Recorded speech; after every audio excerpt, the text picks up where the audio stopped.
This 1971 Hemicuda was purchased by Zachary Taylor Reynolds, grandson of tobacco tycoon R.J. Reynolds, on March 30th, 1971 at Ed Owens Chrysler Plymouth in Winston-Salem, North Carolina for $5,291. This Cuda is generally believed to be the highest optioned, lowest mile, most original 1971 Hemicuda in existence today.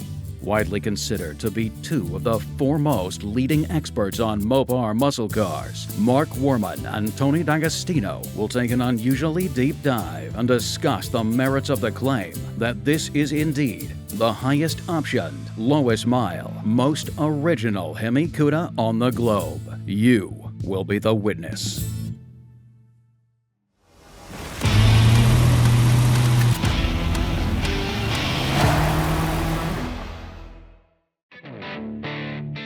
So Tony came in town this week, and we decided one of the first things we wanted to do was get up to the Brothers Collection, our friends up in Salem that have all the amazing cars. And since he knows of a couple of cars that are up there, we were going to look at them and walk around and check out some of the others. So I'm really looking forward to today. I think it's going to be a blast. I always do learn things when Tony's out. He learns some things from me as well. Now, while we're gone, I've chosen to leave Will in charge. We have to have a foreman on duty, so Will is in charge of the shop while we're up in Salem.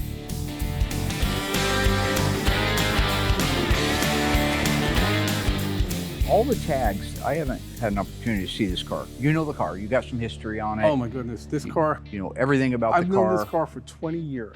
A lot of the cars at this museum I'm very familiar with because I was best friends with the owner, Steve Giuliano.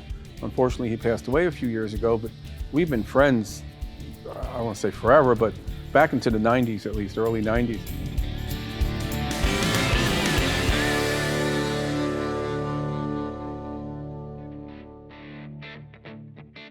Okay, so today we have our 1969 A57 Cuda that is almost at the finish line. Mark has went up north to play house with Tony, look at cars, do whatever they do. While he's up there doing that, I'm in charge down here, wrapping this car up till we get it back to the customer. This car came to us, actually a pretty complete car, minus the engine that was long gone, but he did get us the correct replacement block to go with the car. So with that being said, we have a very complete moldings, all the trims there, because these cars are hard to get parts for. So the fact that this car has so many original parts is going to help us wrapping this car up. So this is a neat little car. First of all, it's an A-body. Second of all, it's a big block, 4-speed, and it's got the blue on blue. So when you put all those options together, it really is a very unique car.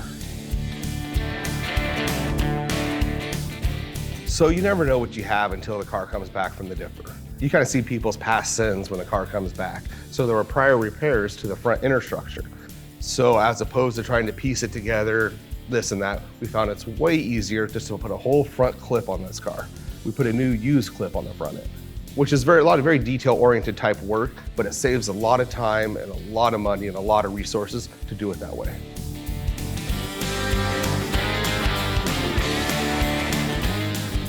So clipping a car is basically just replacing a large section of the car, whether it be we put a whole new front end on it or we put a whole new back end on it. When you have a lot of repairs that need to be done on the front end, it's not worth doing a patch here, a patch here, a patch here. It's a lot quicker and it's a better job to just remove both aprons with the core support completely off the front end of the car and installing one whole new piece.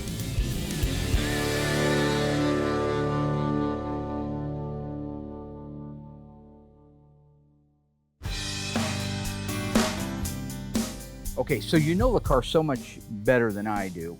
Some things that jump out, like in the fender tag orientation. Okay. All right. The pictures I see online, I have not seen an original Survivor 70 or 71 Hemicuda, so I just go from pictures. Right. There's not too many. And not too many, not too many. Honestly, you could do that on even a Barracuda or any 71 Hamtramck car. Okay. The same, you know, this doesn't have to be Hemicuda specific. So now this is what I meant earlier when I said how much fun I have learning when Tony's out here. I've seen 3 fender tag cars before, and what that means is that in most cases it means that there are so many options that they wouldn't fit on one tag that they moved it to another tag. And in the case of the Hemicuda in 71, it actually got a 3rd tag that said Hemi fender on it. Why is this Hemi fender tag not mounted in the third hole that's absolutely meant to be there, and the tag is right there? Why do you think they did that from the factory?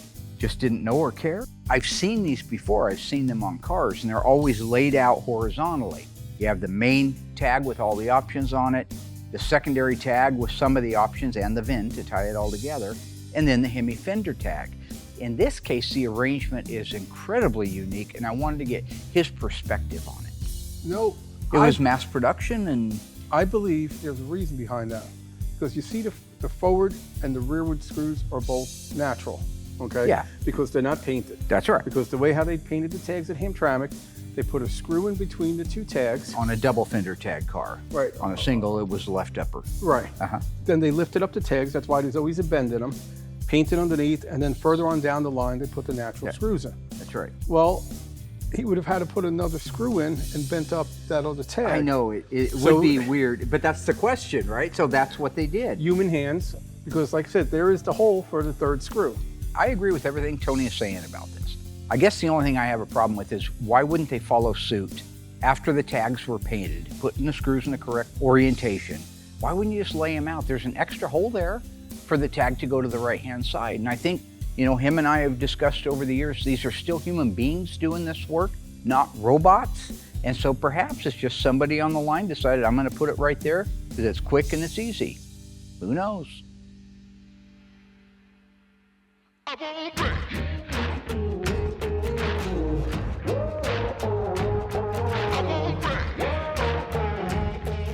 You know, once all the metal work was done, you know, the car went pretty fast. Got it right out to Michael for all the body work. It's nice because this is not like a second generation Charger. You know, it's not 30 feet long. It's a little A body. So we're able to get the body work done, the prime work done really quick on this thing.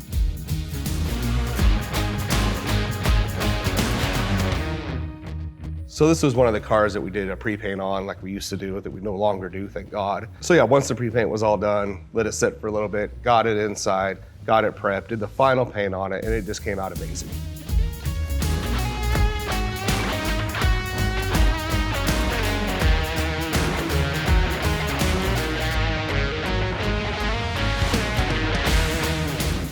You know, once the car was painted, we got the cut and buff done, got it undercoated, fired it off to Mark and cousin Dougie to get the drivetrain put in.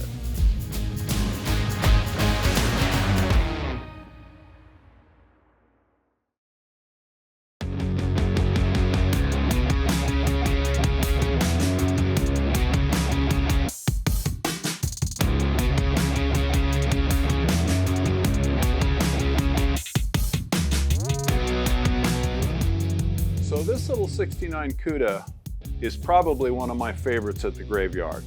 And I was really excited about getting to work on an A-body with Mark. I was a little concerned about putting a 383 big block in this little A-body, but it went really smooth. I actually got along with Mark. Or should I say, he actually didn't insult me for a little while.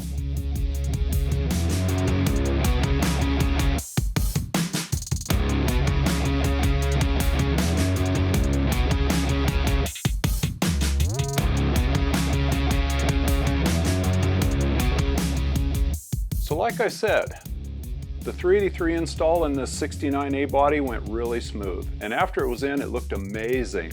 When that was done, we put on the wheels and tires and kicked it off to assembly.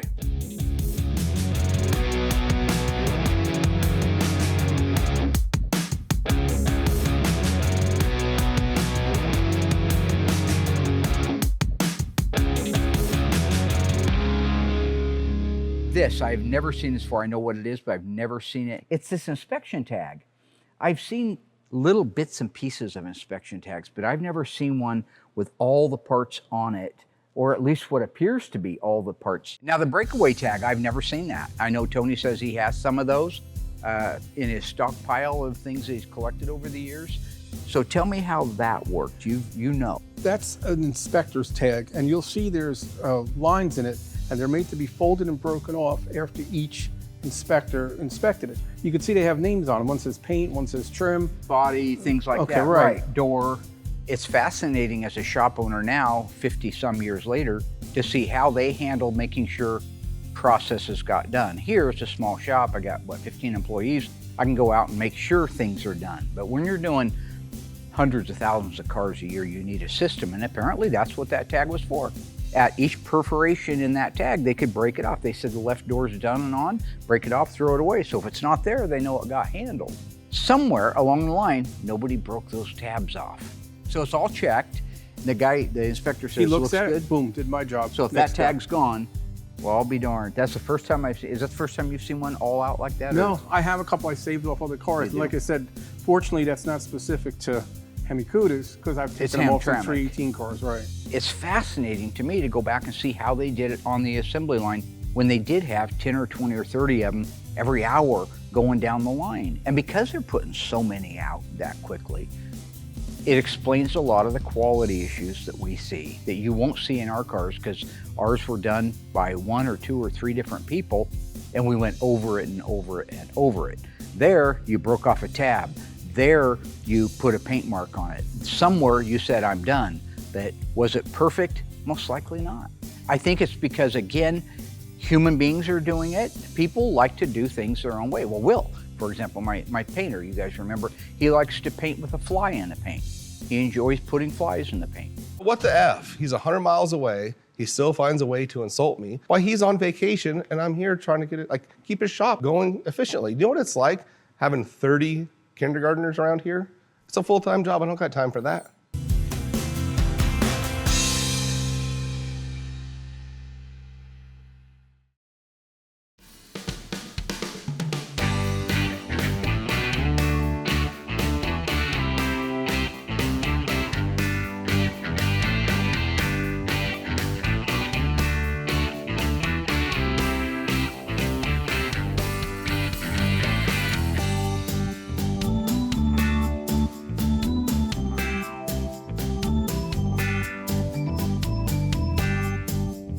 So I helped install the graphics on the 69 Barracuda.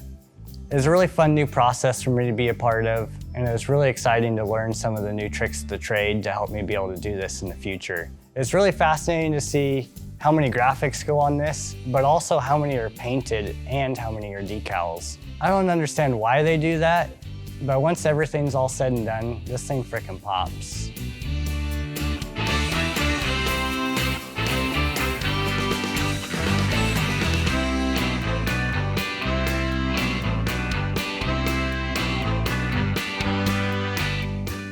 You know, the car, it's kind of odd, and I agree with Josh.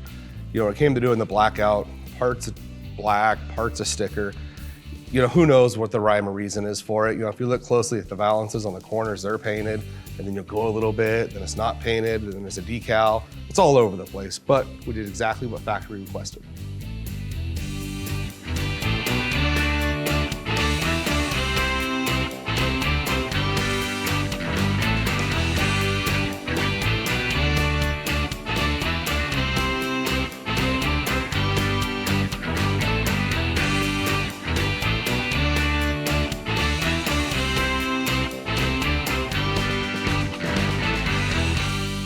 A few other things here. Battery cable, I've seen this all over the place. Oh, the battery cable's the negative cable that's painted on the engine is only part way up. No. This thing was all the way up and there's orange paint on the head itself. That's the way almost all of them have been. I've hardly ever seen them that didn't have That paint has some on the beautiful lead. line drawn right through Never. it. No, you'd blast it. Right. And it probably had a lot more on it before 50 years of getting jump started and Well, it doesn't adhere to the lead too well. right. How about the finish on that? Everybody in the world's got their own Organosol black. Now this is maybe been washed, maybe not. What do you know about the history of the car from a preservation standpoint? One of the reasons why this Survivor is better than just about all the other Survivors is because of the environment that the car was always kept in. Yes, it was driven 2,000 miles, but this car was 100% garage kept. There's no patina.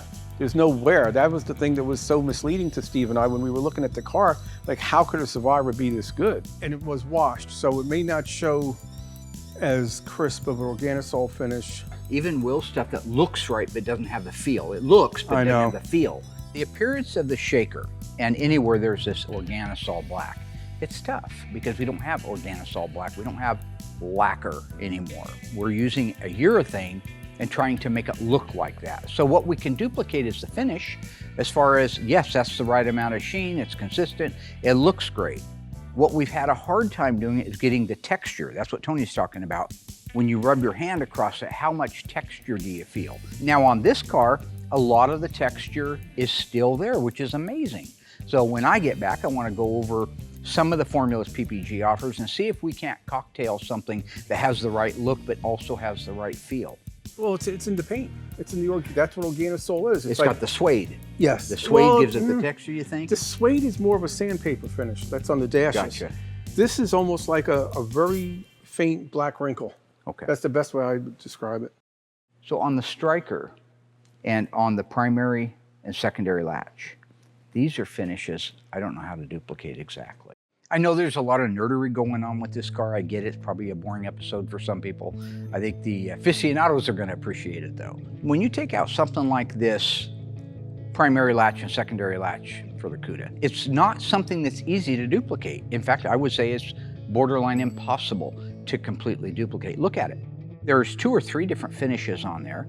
How can you duplicate that? I mean, we have something that we've done that's a paint that looks like it, but I honestly don't know if it was originally just natural metal and then it got black phosphate, and this is just a worn out black phosphate, maybe with a brown hue to it. I have NOS ones. The safety catches are most similar to the black phosphate, but this is a multi-part safety catch. So like even the pin isn't dipped. It was put together after the pieces. afterwards. So there's really no way to restore it properly. Is that the truth about this? This is also a multi-part primary latch. That finish is completely different.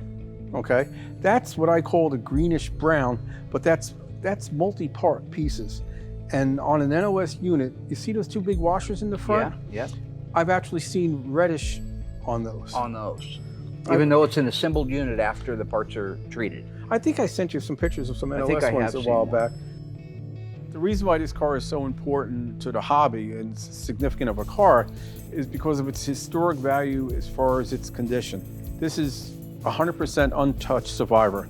This car is a reference book. You could take thousands of photographs of this car, and it just sets the bar on what to do, how it was done. And there's mistakes, and you're not going to want to copy the mistakes either, but it just shows you because these were built by human hands, you know, and they weren't paying attention to detail as a lot of the restorations are today. We found overspray of undercoating shot up on the inner fender wells and under the hood. We found runs in the Organosol on the rear body panel. None of that would be tolerated on a restored car. But this car has every original nut bolt hardware on it, and you could just keep looking at the car and learning and knowing what's correct. And the cool thing is, it is a 71 Hemicuda. It's the highest option 71 Hemicuda. So it has all that good stuff on it that you wouldn't find if it was just, say, a 4-door Valiant Survivor car. Look at the hardware on the hood pin. Look at the finishes on the hardware. Right. It's not the shiny stuff where everything's zinc that we're doing, or the pop-up spring that happens to have, I don't know what on it. It's not a black phosphate, but it's also not rusted. Look, I don't want to be the one to point this out, okay? And Tony knows I love him, right? But I gotta say, this last go-around with him, I'm really sensing a, kind of like he's channeling a Cliff Clavin from Cheers. You guys remember that, right? Oh, little known fact there, Nami. He's doing that. He'll say the point, and then he'll elaborate on the point. And I got to figuring out that's what it is. It's driving me crazy. You're supposed to have the paint all the way up there. Little known fact. It's Cliff Clavin. You know what I'm saying?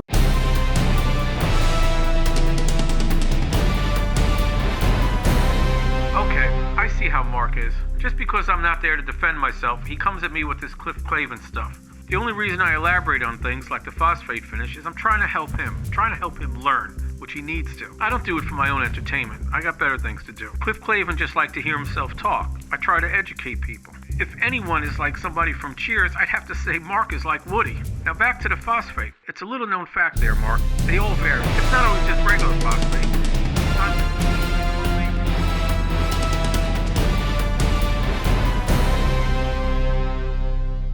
Factory lanyard? Oh, absolutely. See, all the original ones stop short just a hair. Mm-hmm. And some people say, oh, that's shrinkage. I really doubt that because it all...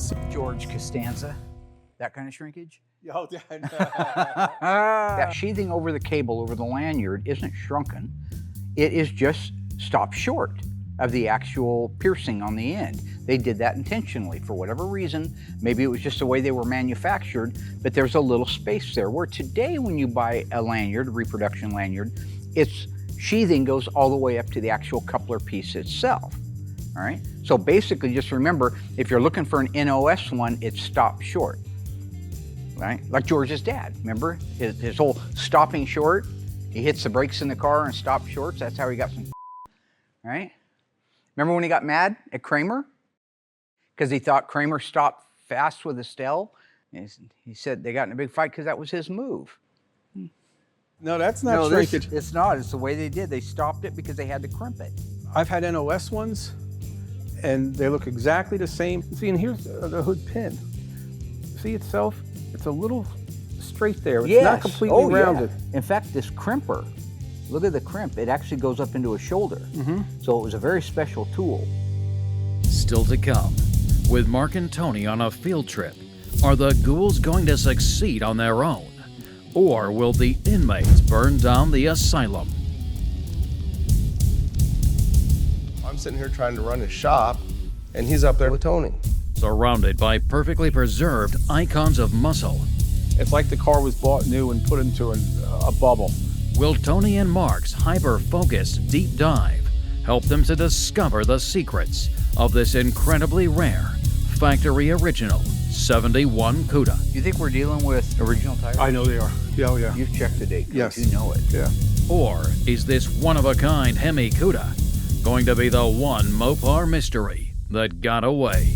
You see how low that is to the rocker molding? Yeah. I had no idea they were doing like that. Find out when Graveyard Carz returns. What you really see when you open the hood on this car versus the ones that we do and the ones that are in the shows. Chrysler was not doing them the way we're doing them. They were, the cars in general, now Hemi wasn't necessarily mass produced, but it was on a line of mass production. Right. And that's why the paint is flat. It's not beautifully shiny base clear like we do now. When you look at the paint under the hood of the cars that we do, the paint under the hood and in the door jambs and in the trunk are as nice and as glossy as the rest of the car. It's just the way we do it. But they didn't at the manufacturer. It's flat. Look at the finish on it. There's no shine, no sheen to it. It doesn't look knee deep. It looks like it was an afterthought, but that's what they did. They blew paint in there just to make sure it looked red. Where they had the factory undercoating on it.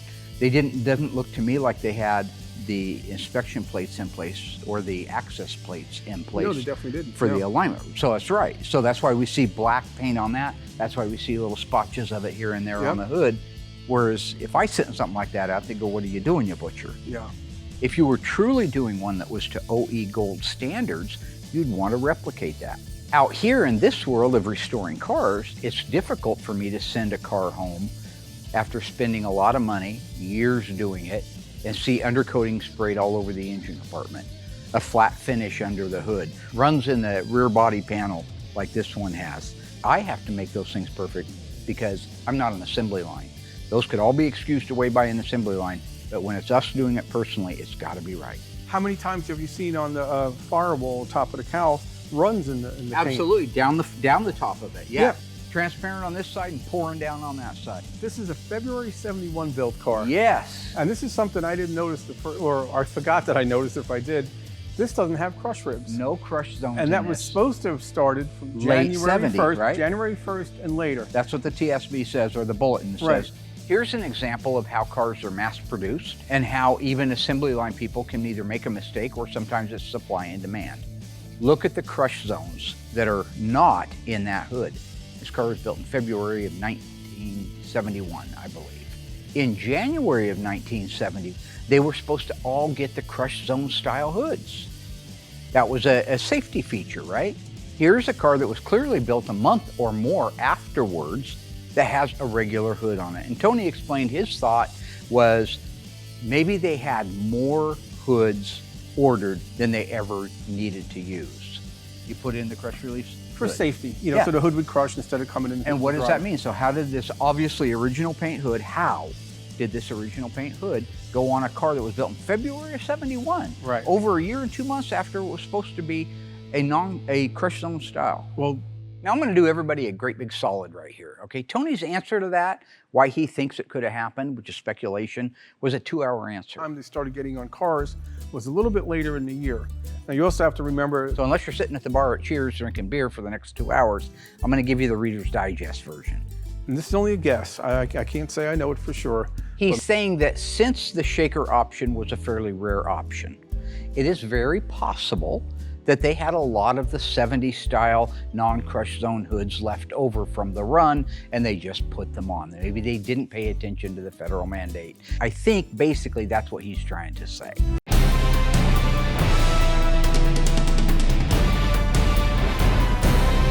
Sorry to butt in here, Woody, but that's not exactly what I said. I said that since the shaker was a rare option, that they may, and I'm only guessing here, may have had some leftover hoods from the original production run. It's a little known fact that only about 6% of the Cudas had shaker hoods. So they may-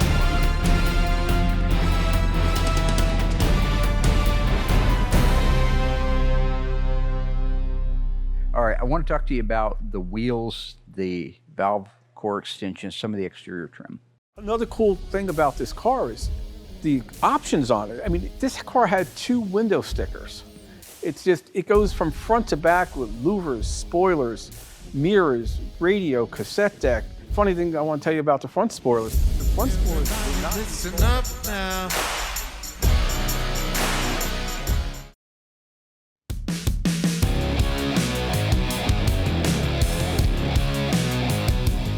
So Mark asked me to put together this little 69 A57 Cuda, and right off the bat I knew it was going to be a challenge because we build a lot of B bodies, we build a lot of E bodies, but not too many A bodies. So very unique problem solving we had to go into this one. I knew it was going to take a lot of work and a lot of teamwork in particular, so I asked Mark if I could get some help, and lucky enough, this guy here was able to come over and help me put this car together. Damn! Once we had this jigsaw puzzle figured out with all of these pieces, all the pieces were restored, ready to go. We laid everything out, figured out exactly which fasteners we needed, and then we started putting the thing together, started assembling this car from the back to the front. All right, brother, let's get this bad boy in there, huh? So the very first part we installed was the cargo base. Next, we installed the lower quarter trim panels left and right. Yeah, that snapped in those up. nice. All right, let's see how well she lays down in there. There's so many different colors in that car. It is difficult figuring out what exactly needed to be what color, and getting all that trim on there without, you know, scuffing all that freshly done stuff is a little bit of a challenge too. Yeah, we definitely kept old Willie busy back there, didn't we? Yeah. Oh yeah. Yeah, would you say, Josh, there's about 17 shades of blue inside that car? Yeah, it seems like it. I think we got her down a little bit more than that, but originally, yeah, there's a lot of different shades of blue. So after we installed the lower quarter trim panels, we moved on and installed the garnish panels. There's an upper garnish panel on the left and right and a center garnish panel in the rear. All right. So in addition to those colors, Josh, we had to be real careful about the finish itself. Sometimes they had a semi-gloss, sometimes they had more of a satin finish, and maybe even a glossy finish at times. Oh yeah, I think we had to change 1 or 2 pieces after we figured out what gloss they needed. Absolutely. With the interior trim panels in place, the next part was the fold-down cargo door. When I first saw this thing coming through, I wasn't a real big fan of it, honestly. But man, the more and more this thing came together, getting that interior in there, seeing some of the decals go on, it really is a sweet car, and I'm a big fan. So once we had all of those pieces in the car, we were able to move forward a little bit. We got the rear seat installed, the rear carpet, and some lower trim panels in the rear, and voila, the whole back of the car was done. And then we could stand back, and wow, one of the most beautiful interiors I've ever seen. Certainly one of the most beautiful I've ever been able to be a team and put together. Straight to the top.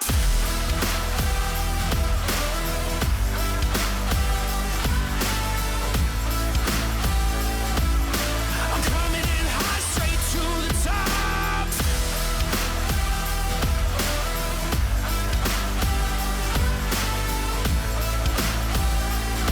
I'm gonna light it up.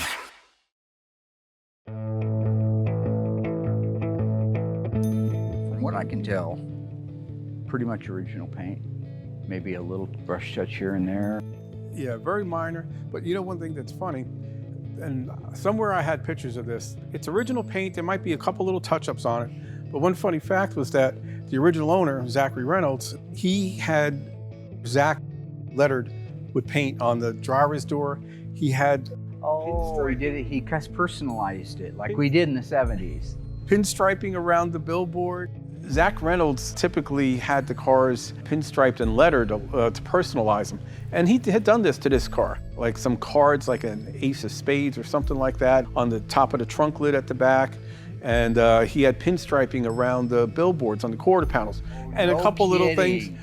So where is it now? It was able, because it was paint, it was able to be chipped off. Just thumbnailed it off and then buff? Right, because if you look at it in the right lights, you might be able to see a shadow. The custom lettering thing and the pinstriping, our fans from my era will certainly remember it. There was somebody in every town that was great. We had Jimmy Carmichael. But they would go out and for 50 bucks, 100 bucks, they would pinstripe your car. And a lot of times they personalized your car. When we were growing up, you go up to the gut on Willamette Street cruising around and there was something cool on every cool car. And that is a great representation of the era, and that's what happened in this car. The door edge guards, right? Factory, again, the most loaded Hemicuda in history. Yeah, 71 at least. I don't know if compared it to a 70, but I think 71's had more options available than 70s, so. Gotcha. Okay, the two-tone line, you see how low that is to the rocker molding itself. It's not split in the middle. You say two-tone, you mean the rocker panel blackout? I mean, the rocker panel blackout. So now we're looking at a car that's never been restored. We're looking at the blackout line, the rocker blackout line that was mandatory on your 71 Cudas. We always believed, based on engineering drawings that we've seen and based on other cars that had been restored, that they pretty much ran that line right in the middle of the rocker molding itself. Now, if you look at the one we did on our beautiful Phoenix Cuda that Will did, he took it upon himself to even go higher than that. Don't know why, that was his option. I guess he wanted to do that. This one you can see clearly, it's lower than that. It's nearly outside the footprint of the rocker molding itself. Yeah, the rocker panel blackout where it meets the red is actually not right in the middle of the molding. It's not at the top. It's really favoring more of the bottom of the molding. And that's factory. I can't argue with that. So I'll be showing that to Will because there's some error. Another 100-mile away shot by ice tray or ice pick or, you know. So I'm sitting here trying to run his shop and he's up there probably having his third lunch for the day with Tony. But that's how this car was built. Sure. You know, in fairness, you could maybe go grab another original paint car that's higher than that or lower than that. Right. I think you could look at 20 of them and you'd see that line all over the place because remember, it was a human being doing it, not a robot. I believe that the original idea was to split the line where the rocker molding went. Valve stem caps, though. Gotta hear about that. The valve stem cap extension or valve stem extensions, yeah. The valve stem extensions were installed on, from Chrysler products at least that I know, on every car that had trim rings or full wheel covers. But they weren't installed on the assembly line, neither the trim rings or the extension. They were in the trunk for the dealer prep guy. I know about the hubcaps and installing these pieces because I did it for a living. I did it at Central Lincoln Mercury. I was the PDI guy, pre-delivery inspection. I mean, a Lincoln or a Mercury came in off the truck, pull it in, it's covered in plastic. They didn't have the hubcaps on them when they came off the truck. They didn't have the valve stem extensions on. So that was just part of many things that you had to do in PDI. Sometimes you had to unwrap all of the seats that were covered in plastic. You had to take a protective film off of the front leading edge of the hood because they come out on railroad boxcars. Things that the PDI guy had to do, this is a great example of it. It's also a perfect example of the minutia when you start talking about how right is right. How right is right? Is that an assembly line valve stem extension that was put on the assembly line or meant to go on the assembly line? Or is it one that somebody bought over the counter? That's the difference between winning perhaps an OE Gold and not even placing at one of the national events. Now, the original OEM assembly line caps have a white cap on them. It's flat on the end with a little hole in the middle of it. And that's only on the assembly lines. Well, that's this one. Not many service ones got that because I have service ones from back in the day and they have a steel ball. And then the later ones had a white cap again, but it was domed. So this was something that they changed. Do you think we're dealing with original tires? I know they are. Yeah, oh, yeah. You've checked the date code. Yes. You know it. Yeah. You know, and one thing funny while we're looking there, if you look at the quarter panel, the way it's attached to the trunk floor extension, it's not lined up the best. You guys do a better job on that. Yeah, I see that too. Normally, what you gotta take into consideration is they mass-produce the cars. That's why the quarter extension doesn't exactly meet the quarter panel. You know what I'm saying? It's just Cliff Clavin. Oh, a little factor about the quarter panels, Nami. All kidding aside, a really cool thing is this car has original tires on it. That's right, original tires. Take that in for a minute. How many of you have flat tires when they're a week old? How many of them wear out, puncture, hit a curb? These are the original tires that started life with. These are date-coded tires. That's how original this car is. That's why you have to take this whole thing in as a carbon copy of the original footprint of how they were supposed to be built. The original DNA on this car cannot be overstated.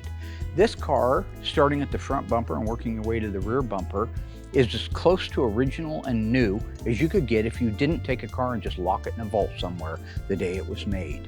We documented it from the very front to the very back. When we got into the trunk, I went to school. That thing is filled with original DNA markers that I had no idea they were doing like that.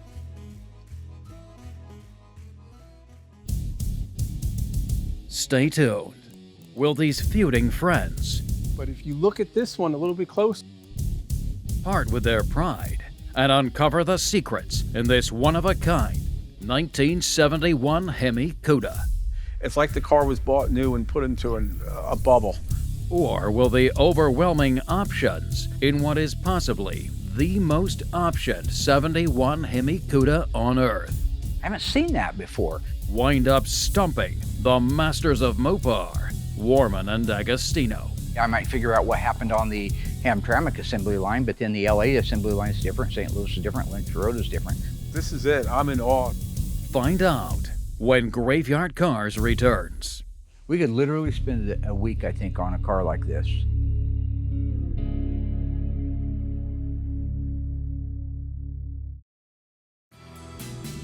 I would never imagine that the bolts that hold the latch in the trunk were actually screwed into the vertical lock support when it was painted. Taken out, the latch put on, because this is opposite of what you see at the front. So one of the areas that I've really got to find out what was happening on the assembly line.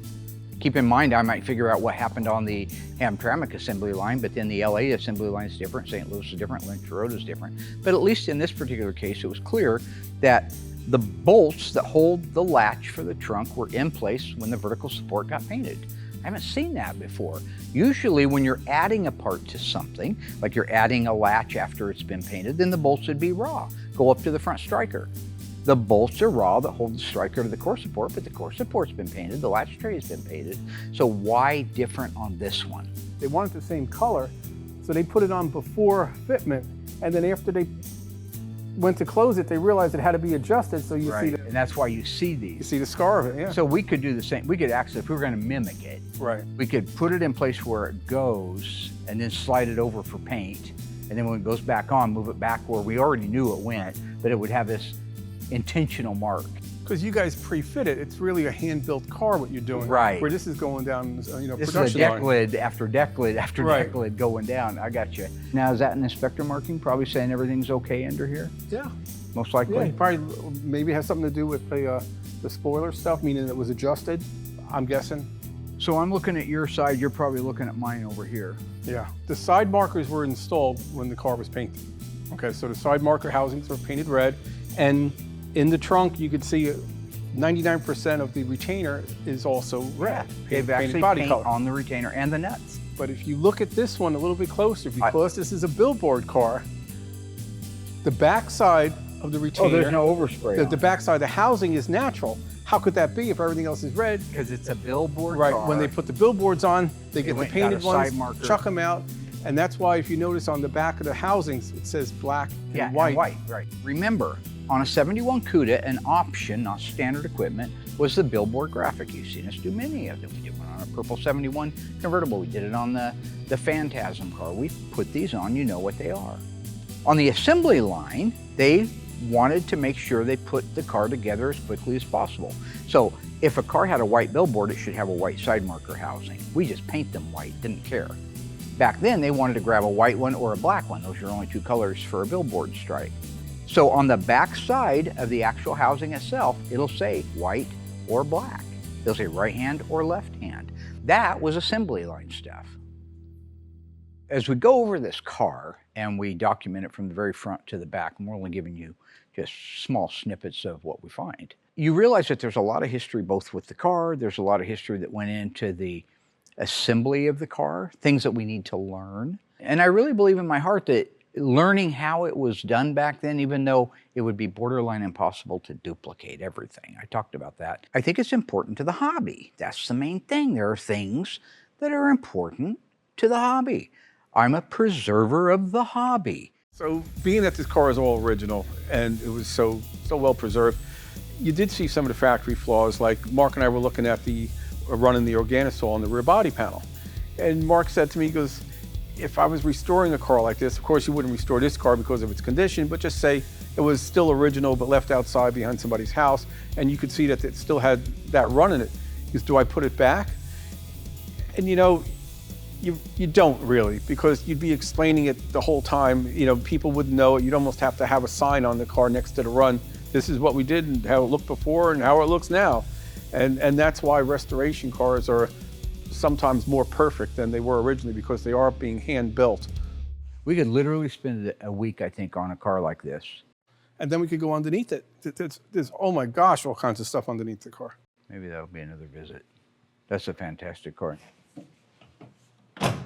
While looking at this car and looking back at the car, this is it. I'm in awe. This is just such a reference. I've referred back to photos of this car throughout the past 20 years and still will. And I know it's helped Mark out too sometimes with just looking for stuff.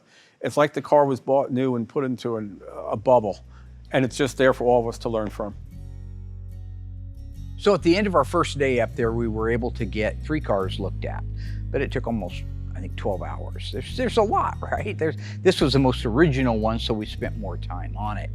Afterwards, we had a chance to walk around and look at everything. We looked at everything too, not just the Mopars, for those of you. There's some fascinating cars. I would like to especially thank the Brothers collection for opening their doors and letting us go in there and wander around with our camera team for an entire day. That was just really cool. But again, the thing I take away from it all is how important it is to know how a car was made originally. We know we're doing it a little bit different. We're trying, but it's better. I think what we're doing is better. I think that's easier sell than doing something worse, for sure. You know, when you walk around a place like that and you see the incredible inventory of cars, and some cars, I think there was a Mustang there with 4 miles on it. Some ridiculous thing. I wish I was a Ford guy, because I would have documented that car like crazy too. But again, not to beat a dead horse, but the most important thing is that we preserve the hobby in the integrity it originally started. Don't modify anything. Don't say something was the way it wasn't. It may not be perfect, but that is the way it is. The overspray, the undercoating, the dull paint, the runs in the Organisol on the back end of the car, and quarter panel extensions that don't fit the quarter panels very well, trunk floor extensions that don't follow the shape of the quarter. We do a lot better job here, but ours aren't really necessarily exactly the way they were on the assembly line, just a little better. Preserve the integrity of the history of these cars. That is my goal.